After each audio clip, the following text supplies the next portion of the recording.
Dans la torpeur d'une nuit lourde et sèche à Maplewood, Texas, où l'asphalte semblait retenir son souffle sous la chaleur étouffante, Julien Moreau, un infirmier de 36 ans, vétéran de l'armée française ayant servi en Afghanistan, se tenait devant la porte de sa voiture, épuisé.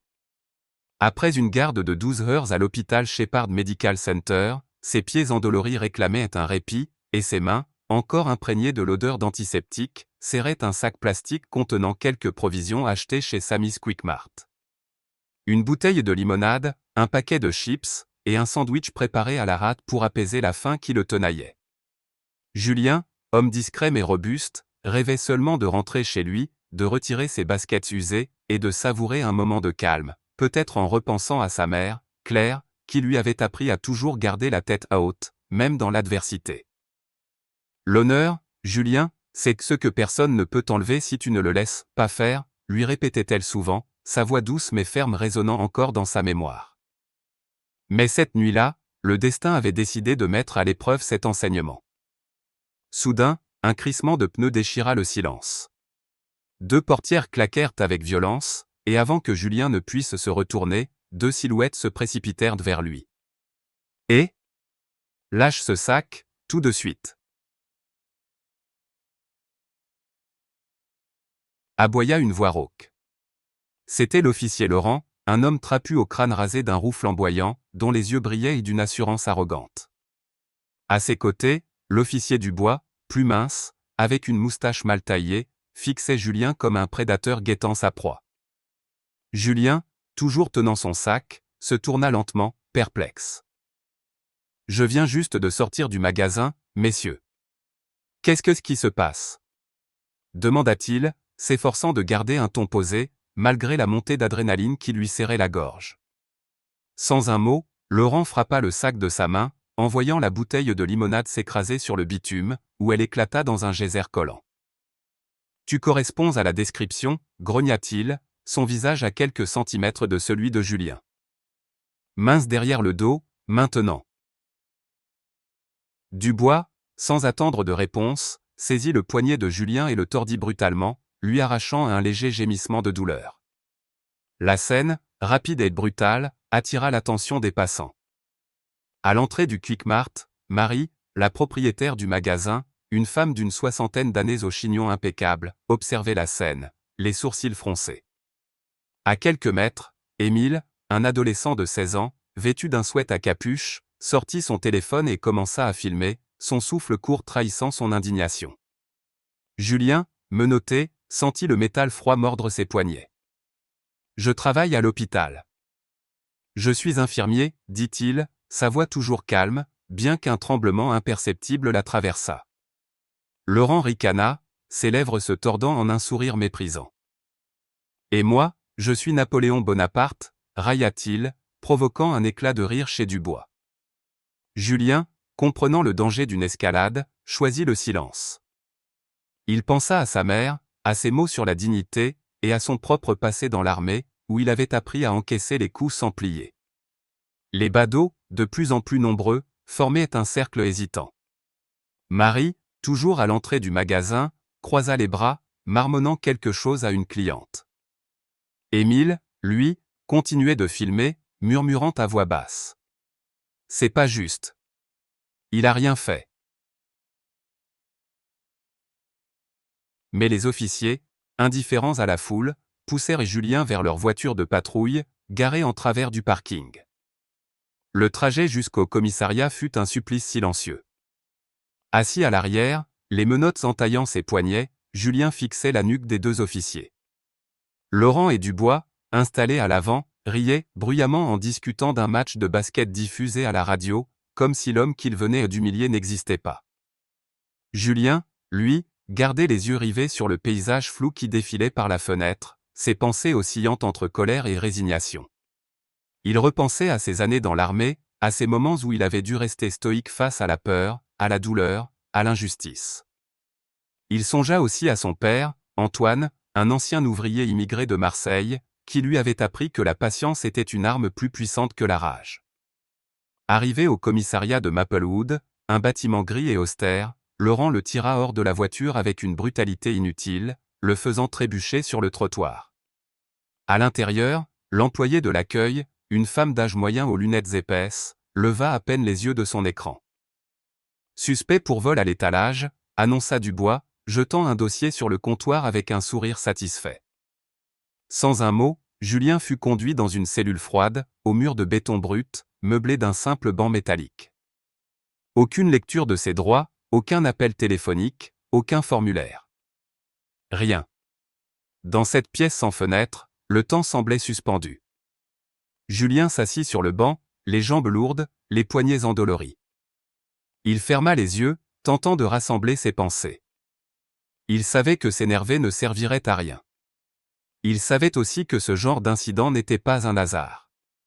Sa peau sombre, son sweat à capuche, sa présence dans un quartier où les regards se faisaient parfois suspicieux, tout cela avait suffi à faire de lui une cible. Mais Julien n'était pas un homme à se laisser briser. Il pensa à sa formation militaire, à ses nuits interminables en mission, où la discipline mentale était sa seule alliée. Il pensa aussi à Marie, la propriétaire du Quick Mart, qu'il avait toujours accueilli avec un sourire chaleureux, et à Émile, ce garçon qu'il croisait parfois dans le quartier, toujours un peu timide mais curieux. Peut-être avait-il vu quelque chose, peut-être pouvait-il témoigner. Après ce qui lui sembla une éternité, la porte s'ouvrit enfin. Ce n'était ni un avocat ni un détective, mais l'officier Laurent, tenant un dossier beige qu'il ouvrit avec une nonchalance exagérée. « On dirait que t'es pas notre homme, finalement, dit-il, son ton presque moqueur. Julien, toujours assis, serra les poings, ses ongles s'enfonçant dans ses paumes. « Tu corresponds à la description, quand même. » ajouta Laurent, haussant les épaules. Sweat sombre, pantalon sombre, homme noir. Pas d'excuses, pas de regrets, juste un sourire en coin. T'es libre. Conclut-il, jetant le dossier sur le banc comme s'il lui faisait une faveur. Julien se leva lentement, ses articulations craquant après des heures d'immobilité. Il passa devant Laurent sans un mot, son regard d'acier traversant l'officier comme une lame.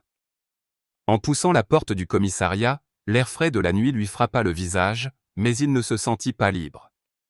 Il se sentait comme un objet qu'on avait manipulé, secoué, puis jeté. Une rage sourde bouillonnait en lui, mais Julien n'était pas homme à exploser. Il était de ceux qui agissent avec méthode, avec précision. En rentrant chez lui, il s'assit à sa table de cuisine, sous la lumière tamisée d'une lampe de chevet. Son téléphone vibrait sans cesse, messages d'amis, de collègues, et même d'inconnus. Quelqu'un, probablement Émile, avait posté la vidéo de son arrestation en ligne, et elle se propageait à une vitesse fulgurante. Les commentaires étaient un mélange de colère et de soutien, encore un innocent. Il achetait juste de la limonade. Ces types ne se cachaient même plus. Julien lut quelques messages, mais cela ne l'apaisa pas. Au contraire, il se sentit plus petit, plus vulnérable, mais aussi plus déterminé. Il ne pouvait pas laisser passer ça. Il ouvrit une armoire et en sortit son uniforme militaire, soigneusement plié, ses médaillés scintillant faiblement sous la lumière. Il passa la main sur les rubans, souvenir de ses missions en Afghanistan, de ses efforts humanitaires en Haïti, de son aide lors des secours en Louisiane. Cet uniforme n'était pas seulement un vêtement. Il était une preuve, un rappel qu'il était plus qu'un simple infirmier ou un client anonyme d'un magasin. Il était un soldat, un protecteur, un homme d'honneur. Julien prit une profonde inspiration. Il n'allait pas crier sa colère sur les réseaux sociaux, ni chercher la pitié. Il allait agir, avec la même discipline qu'il avait portée à travers les épreuves de sa vie. Il pensa à Philippe, un ancien camarade de l'armée, aujourd'hui conseiller juridique, qui pourrait l'aider à transformer cette injustice en une leçon pour ceux qui se croyaient intouchables. Déjà, un plan prenait forme, rassembler les témoignages, compiler les preuves, rédiger une plainte officielle. Il jeta un dernier regard à la photo de ses parents, accrochée au mur, Claire, son sourire fier, et Antoine, son père, dans son propre uniforme d'ouvrier, les yeux pleins de détermination. L'honneur, Julien, murmura-t-il à lui-même. Demain, il marcherait droit dans la gueule du loup, et il le verrait tel qu'il était vraiment. Laurent et Dubois, eux, ne savaient pas encore à quel point ils venaient de commettre une erreur. Sous le soleil éclatant d'un matin texan, Julien Moreau, vêtu de son uniforme militaire impeccablement repassé, descendit de sa voiture devant le commissariat de Maplewood. Les médailles sur sa poitrine scintillaient, captant les regards des passants comme des éclats de lumière défiant l'arrogance des lieux. Il n'était pas nerveux. Il n'était pas effrayé. Il était prêt. Chaque pas qu'il faisait résonnait avec une assurance froide, celle d'un homme qui avait traversé des champs de bataille, physiques et moraux, et qui savait que la véritable force résidait dans la retenue. Son uniforme, avec ses plis nets et ses rubans colorés, n'était pas seulement un symbole de son passé militaire, c'était une armure, une déclaration silencieuse qu'il n'était pas l'homme que les officiers Laurent et Dubois avaient cru pouvoir briser. Dans sa main, il tenait une enveloppe Kraft contenant une plainte officielle, rédigée avec une précision chirurgicale, sans colère ni fioriture, mais d'une clarté implacable. À ses côtés, le capitaine Philippe Garnier, un vieil ami de l'armée, aujourd'hui conseiller juridique pour les militaires, avançait avec la même démarche assurée. Philippe, avec ses lunettes rondes et son badge de Jacques bien visible, incarnait une autorité discrète mais inébranlable. Ensemble, ils formaient un duo qui ne demandait pas la permission d'être entendu, ils l'exigeaient. Le commissariat, sous la lumière du jour, semblait moins menaçant que la nuit précédente, presque fatigué, comme un vieux bâtiment qui tentait de masquer ses fissures sous une façade d'autorité. Julien ajusta le bord de sa casquette militaire et poussa les portes vitrées, ses bottes claquant contre le carrelage. L'employé de l'accueil, la même femme aux lunettes épaisses qu'il avait vu menotter 2 nuits plus tôt, leva les yeux et resta figé un instant, sa bouche entr'ouverte. Elle le reconnut, mais cette fois, ce n'était pas le même homme. Elle bafouilla un « Bonjour, monsieur », avant de presser le bouton pour les laisser passer. À l'intérieur, l'air était lourd, chargé d'une tension palpable. Au centre de la salle principale, assis autour d'une table encombrée de gobelets de café et de dossiers, se trouvaient les officiers Laurent et Dubois. Julien s'arrêta à quelques mètres d'eux, son regard perçant les traversant comme s'ils n'étaient ce que des ombres.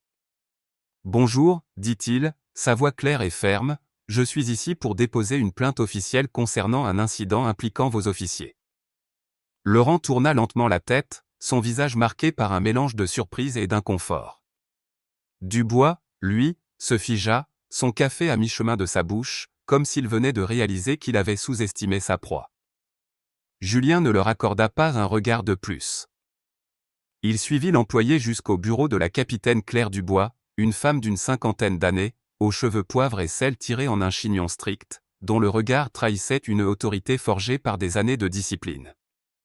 À ses côtés, Philippe se tenait droit, son badge Jacques reflétant la lumière.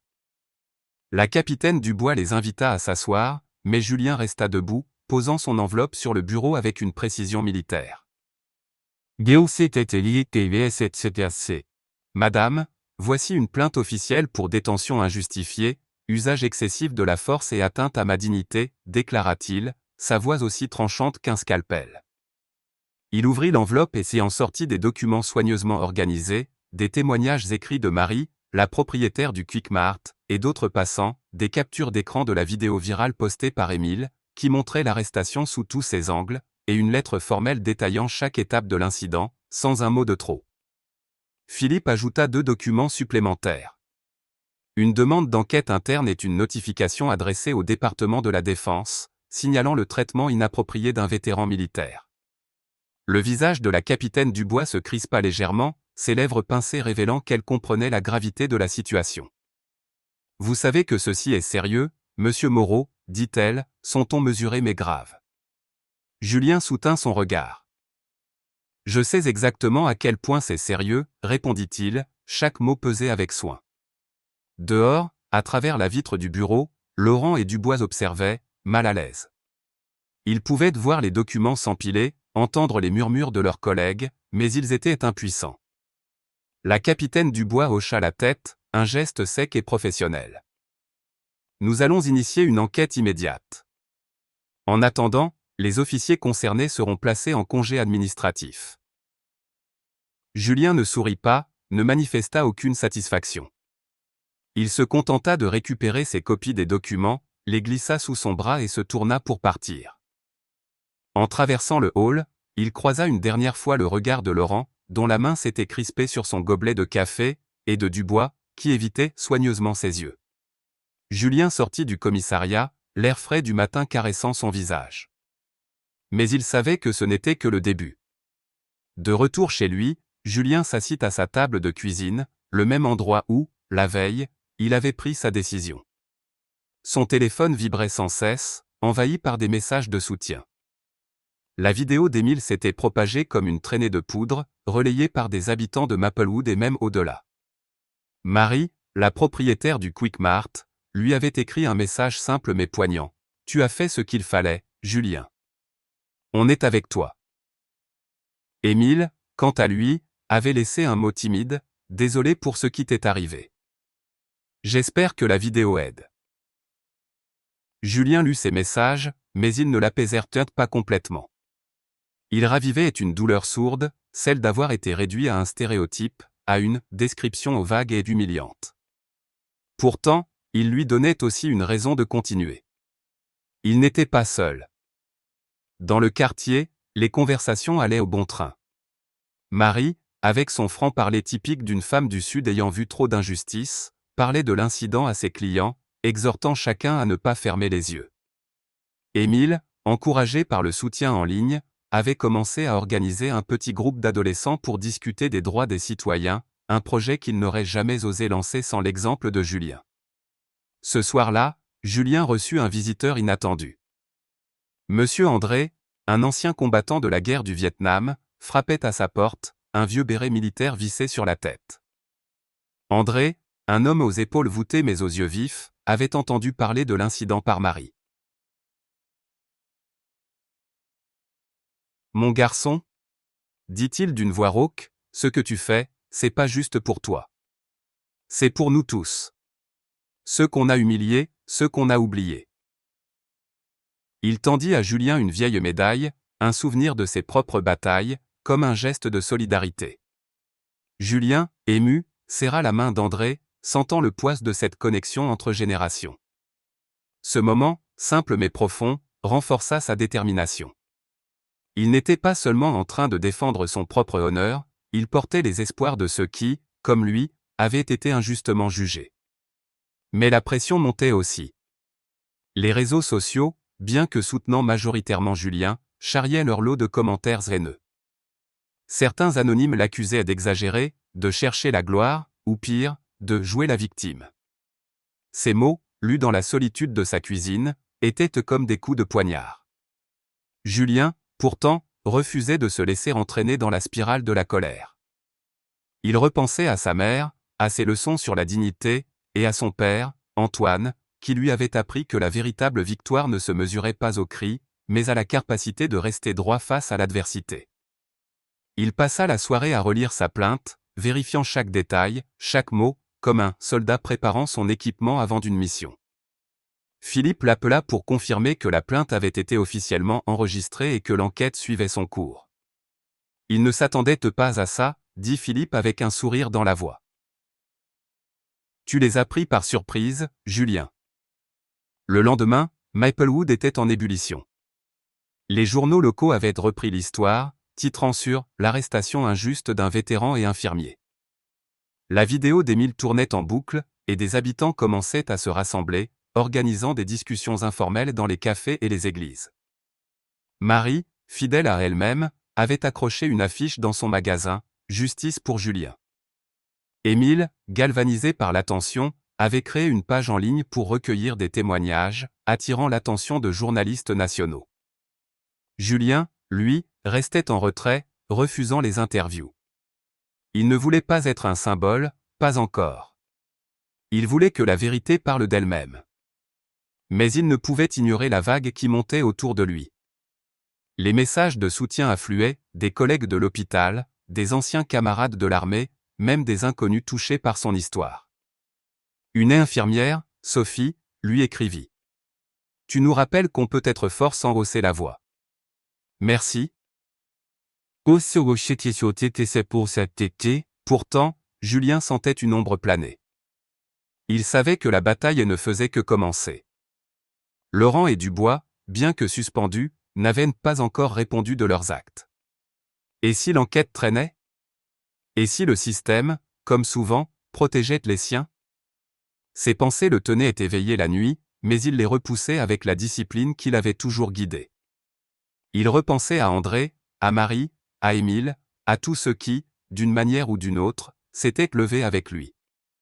Il repensait à l'uniforme qu'il avait porté ce matin-là, à la façon dont il avait transformé les regards autour de lui. Il n'était pas seul, et cela changeait tout. En fermant les yeux, il murmura une promesse à lui-même. Il irait jusqu'au bout, non pas pour la vengeance, mais pour l'honneur, le sien, celui de sa famille, et celui de tous ceux qui attendaient que justice soit faite. Maplewood vibrait d'une énergie nouvelle, comme si la petite ville texane, endormie depuis trop longtemps, sous le poids des habitudes et des silences complices, s'était enfin éveillée. L'histoire de Julien Moreau, cet infirmier et vétéran injustement arrêté, avait allumé une flamme qui refusait de s'éteindre. Les rues, autrefois tranquilles, bruissèrent de conversations animées, les journaux titraient sans relâche, et les écrans, des téléphones aux télévisions locales, diffusaient en boucle la vidéo de son arrestation, capturée par le jeune Émile. Julien, sans jamais l'avoir cherché, était devenu un symbole, non pas de révolte bruyante, mais de dignité inébranlable. Pourtant, dans son appartement modeste, éclairé par la lueur douce d'une lampe de chevet, Julien restait fidèle à lui-même, discret, réfléchi, presque allergique à la lumière des projecteurs. Il n'avait pas agi pour la gloire, mais pour l'honneur, cet idéal que sa mère, Claire, lui avait inculqué dès l'enfance, et que son père, Antoine, avait vécu à travers une vie de labeur et de résilience. Ce soir-là, assis à sa table de cuisine, Julien relisait une lettre manuscrite, reçue d'un groupe d'élèves du lycée local. Moreau, merci d'avoir montré qu'on peut se battre sans violence. Écrivait une adolescente nommée Camille. Ces mots, simples mais sincères, pesaient plus lourd que les médailles accrochées à son uniforme militaire. Ils étaient que la preuve que son combat, aussi personnel fût-il, avait touché des vies au-delà de ses propres blessures. Quelques semaines s'étaient écoulées depuis que Julien, accompagné du capitaine Philippe Garnier, avait déposé sa plainte officielle au commissariat. L'enquête interne, d'abord accueillie avec scepticisme par certains habitants, avait progressé plus vite que prévu, portée par la pression publique et la clarté des preuves rassemblées par Julien. Les officiers Laurent et Dubois, suspendus depuis ce jour où Julien avait franchi les portes du commissariat en uniforme, venaient de recevoir leur verdict. Licenciement immédiat. La nouvelle, annoncée par un communiqué laconique de la capitaine Claire Dubois, avait fait l'effet d'une onde de choc. Dans les couloirs du commissariat, les murmures allaient de bon train. Certains collègues des deux officiers, habitués à fermer les yeux sur leurs excès, détournaient désormais le regard, comme si l'arrogance de Laurent et Dubois avait terni l'uniforme qu'ils partageaient. D'autres, plus jeunes, comme l'agent Lucas, un rookie qui avait assisté à l'arrestation de Julien sans oser intervenir, commençaient à questionner leurs propres réflexes. Lucas, lors d'une pause cigarette, avait confié à un collègue. « On nous apprend à obéir, mais là, c'était pas juste. » Ces mots, timides mais significatifs, étaient le signe d'un changement, aussi fragile fût-il. Julien, lui, n'avait pas assisté aux auditions disciplinaires. Il avait choisi de laisser la vérité parler pour lui, refusant de se complaire dans la vengeance. Pourtant, la justice ne s'était pas arrêtée à la sanction des deux officiers. Une découverte inattendue avait émergé de l'enquête. Laurent, en fouillant son dossier, s'était révélé impliqué dans une autre affaire similaire, 2 ans plus tôt.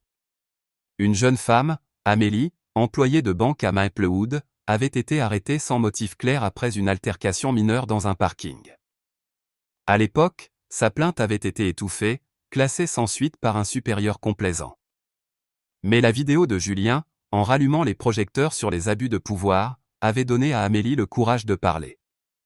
Elle avait contacté Philippe, qui l'aidait désormais à rouvrir son dossier. Lorsque Julien apprit la nouvelle, lors d'un appel de Philippe, il sentit d'une chaleur étrange l'envahir, non pas de la satisfaction, mais une forme de solidarité. Il n'était pas le seul. D'autres, tapis dans l'ombre, avaient souffert en silence, et son acte, aussi simple fût-il, leur avait ouvert une porte. « Tu ne te rends pas compte, Julien, lui dit Philippe, tu as donné une voix à ceux qui n'osaient pas parler. la communauté de Maplewood, galvanisée par ces événements, commençait à se mobiliser. Marie, la propriétaire du Quick Mart, avait pris l'initiative d'organiser une réunion communautaire dans son magasin, transformant son comptoir en une tribune improvisée. Une trentaine de personnes s'y étaient rassemblées. Des voisins, des collègues de Julien, des adolescents comme Émile, et même Monsieur André, le vétéran qui avait offert sa médaille à Julien. Marie, avec son franc-parler et son chignon impeccable, avait ouvert la soirée en disant « Ce qui est arrivé à Julien, ça aurait pu arriver à n'importe qui ici. » Mais il a montré qu'on peut dire non, sans crier, sans frapper. Émile, rougissant sous les regards, avait partagé comment la vidéo qu'il avait postée avait changé sa propre vision du monde. J'avais peur de filmer, au début, avoua-t-il, mais je me suis dit que si je faisais rien, j'étais complice. Julien, présent à contre-cœur, écoutait en silence, assis au fond de la salle. Lorsque Marie l'invita à prendre la parole, il déclina d'un geste poli, mais ses yeux, brillants d'émotion, trahissaient de sa gratitude. À la fin de la soirée, une vieille dame, Madame Louise, s'approcha de lui. « Mon fils a été arrêté comme toi, il y a 10 ans, murmura-t-elle, sa voix tremblante. Il n'a jamais eu sa chance de se défendre. Merci d'avoir fait ce qu'il n'a pas pu. » Julien, incapable de répondre, serra doucement sa main, un geste qui valait plus que des mots. Au Shepherd Medical Center, où Julien avait repris son travail, l'atmosphère avait changé. Ses collègues, comme Sophie, l'infirmière qui lui avait écrit, le regardaient avec un mélange de respect et d'admiration. Les patients, informés par les rumeurs ou les journaux, lui posèrent parfois des questions timides. « C'est vous, dans la vidéo ?» demandait un vieil homme, hospitalisé pour une fracture. Julien souriait, éludait, et changeait de sujet, préférant se concentrer sur les soins qu'il prodiguait. Pourtant, il sentait que son rôle avait évolué. Il n'était plus seulement un infirmier, il était une présence, un rappel que la force ne se mesurait pas à la colère, mais à la capacité de continuer, jour après jour, malgré les cicatrices. Une après-midi, alors qu'il prenait une pause dans la salle de repos, Sophie lui tendit un café. « Tu sais, Julien, tu nous as tous un peu réveillés. On parle plus, maintenant, quand quelque chose ne va pas. » Ces mots, dits avec simplicité, étaient une victoire silencieuse, une de celles que Julien chérissait le plus. Mais le changement ne se limitait pas à l'hôpital ou au cercle de ses proches. Le commissariat de Maplewood, sous la direction de la capitaine Claire Dubois, subissait une transformation profonde. De nouvelles politiques étaient mises en place, formation obligatoire sur la sensibilité culturelle, activation systématique des caméras corporelles, et un processus de plainte plus transparent. Lors d'une réunion interne, la capitaine Dubois avait projeté la vidéo de l'arrestation de Julien, utilisant son cas comme un avertissement. « Ceci est ce qui arrive quand on laisse l'arrogance et les préjugés guider nos actions, avait-elle déclaré, son ton aussi tranchant qu'un ordre militaire. Ces mesures, bien que tardives, étaient des pas en avant, arrachés par la ténacité de Julien et la pression de la communauté. Émile, devenu une figure locale grâce à son courage, avait été invité à parler lors d'une session de formation pour les nouveaux agents, une expérience qui l'avait transformé. « Je veux être flic, un jour », confia-t-il à Julien, un soir, après l'avoir croisé près du Quick Mart. Mais un bon, pas comme eux. Julien, souriant pour la première fois depuis longtemps, posa une main sur son épaule. « Alors, commence par écouter, Émile. C'est la première règle. » Julien, lui, continuait à vivre avec la même humilité. Il refusait les invitations des médias nationaux, déclinait les propositions de discours publics.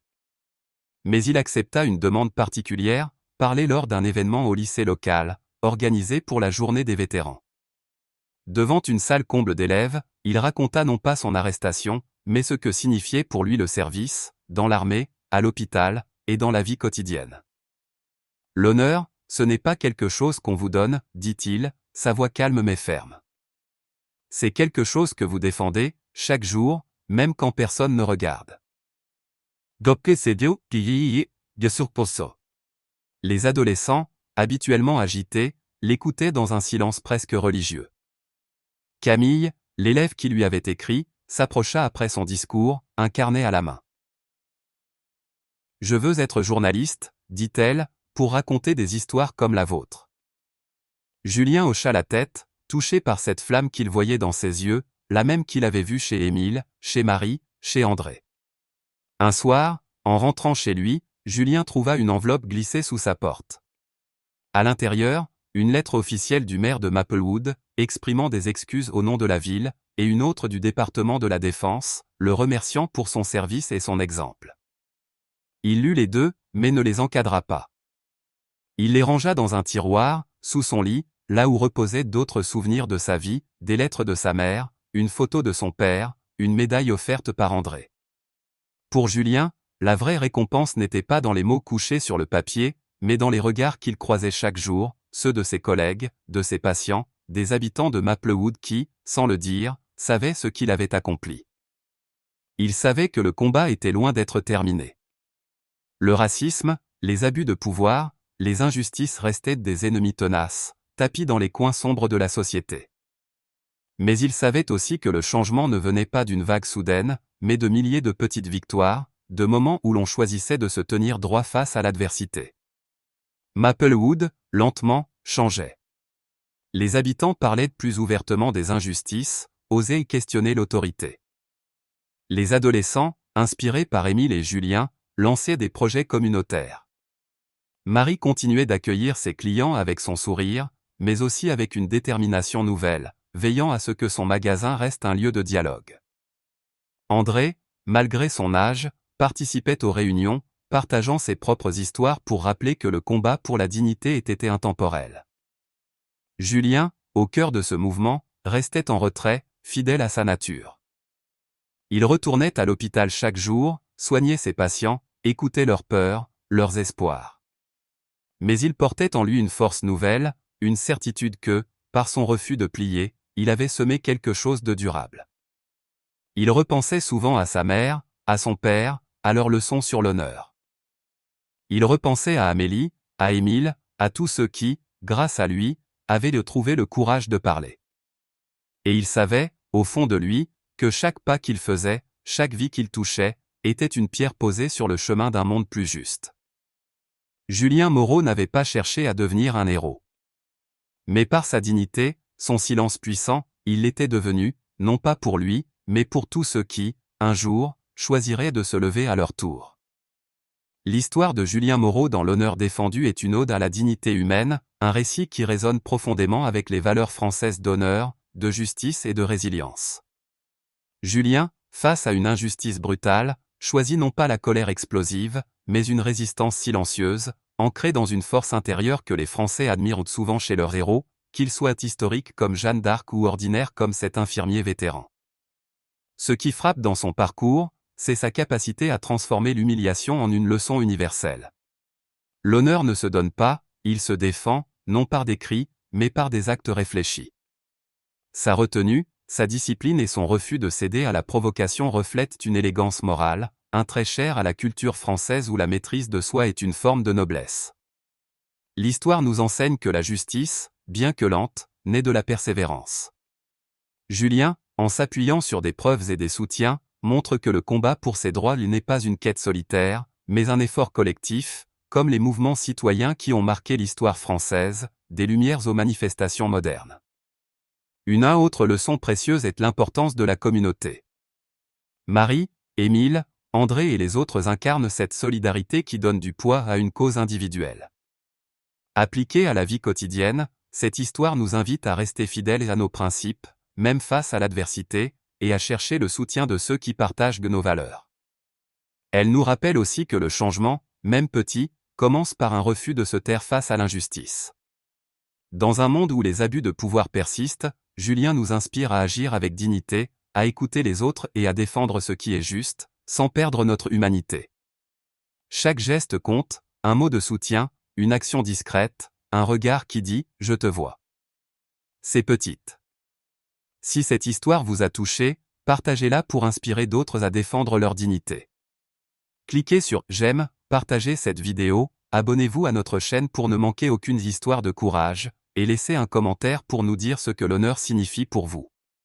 Ensemble, faisons entendre ces voix qui refusent de plier.